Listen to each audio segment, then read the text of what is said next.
कैसा लगेगा दोस्तों अगर आपकी ज़िंदगी में 1 महीने पहले या 1 साल या 2 साल पहले की बात हूबहू आपके सामने लाया जाए कि उस समय आप क्या सोच रहे थे, क्या महसूस कर रहे थे। आपको बहुत हैरानी होगी।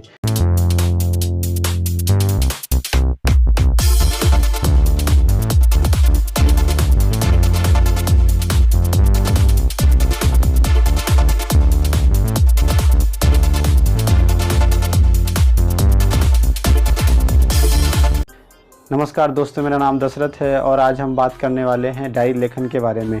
दुनिया में जितने भी महानतम पुरुष हुए, हर किसी ने डायरी को लिखा है। वैसे मैं आपको जानकारी दे दूं कि पिछले 10 साल से मैं भी डायरी लिख रहा हूं। मैं 3 तरह का डायरी लिखता हूं। पहला है ड्यूटी अटेंडेंस का, दूसरा है कि 24 घंटे में मैंने क्या कुछ खर्च किया उसका, और तीसरा है जिसके बारे में आज बात करूँगा कि मैं क्या महसूस कर रहा था, आज अपनी ज़िंदगी से क्या सीखा, या आज कोई क्या घटना घटा, या फिर कोई क्या नई चीज़ शुरू हुआ। उन सब चीज़ों के बारे में रात को सोने से पहले मैं लिखता हूँ। और ये पिछले 10 साल से मैं लिख रहा हूँ। ये आसान तो नहीं था शुरू में, क्योंकि मैं शुरू में 1-2 दिन लिखता था, फिर बंद कर देता था, मन नहीं करता था।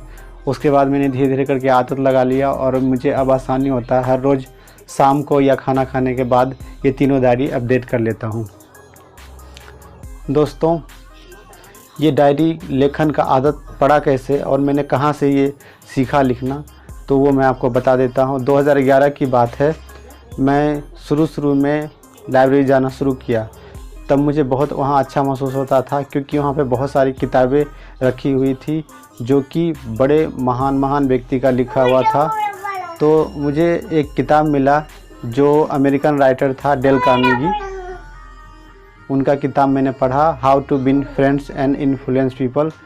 तो उसमें ये बताया गया था कि अगर आप डायरी लिखते हैं तो आने वाले दिन में जब आप उसे पढ़ेंगे दोबारा, तो आपको बहुत अच्छा महसूस होगा। तो चलिए दोस्तों, अब फ़ायदे के बारे में बात कर लेते हैं, 5 फ़ायदे के बारे में जो मैंने वादा किया था। तो पहला फ़ायदा ये है कि जब आप डायरी लिखेंगे हर रोज़, तो आपको आदत हो जाएगा लिखने की। क्योंकि बहुत सारे लोग पढ़ाई छोड़े हुए उनको बहुत दिन हो गया, लेकिन वो लिखते नहीं, पढ़ते नहीं। इससे उनको लिखने में, अगर कोई चीज़ लिखने के लिए दिया जाए तो वो आसानी से लिख नहीं पाते। लेकिन अगर आप हर रोज़ थोड़ा डायरी लिखते हैं, कुछ चीज़ें आप सीखते हैं, तो आपको आदत बना हुआ रहेगा। पॉइंट नंबर 2 है कि अगर आप पॉजिटिव डायरी लिखते हैं तो आने वाले दिन में जब आप उसे पढ़ेंगे तो आपको बहुत ही ज़्यादा अच्छा महसूस होगा। तीसरा बेनिफिट ये है बर्थडे, वेडिंग एनिवर्सरी या इनॉग्रेशन डेट को आप चुटकियों में डायरी से निकाल पाएंगे। क्योंकि जब भी आप डायरी लिखना शुरू करेंगे तो आप, जाहिर सी बात है, कोई घटनाएं घटेगी, कोई अच्छी बात होगी, किसी का जन्म होगा या किसी का वेडिंग एनिवर्सरी होगा, तो आप उसे लिखेंगे तो आपको कभी भी आसानी से उसे निकाल सकते हैं।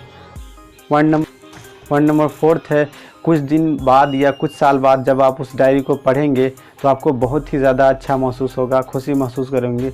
ये बात आपको तब महसूस होगा जब आप डायरी लिखेंगे और कुछ महीने बाद उसे जब दोबारा पढ़ेंगे तब पता चलेगा।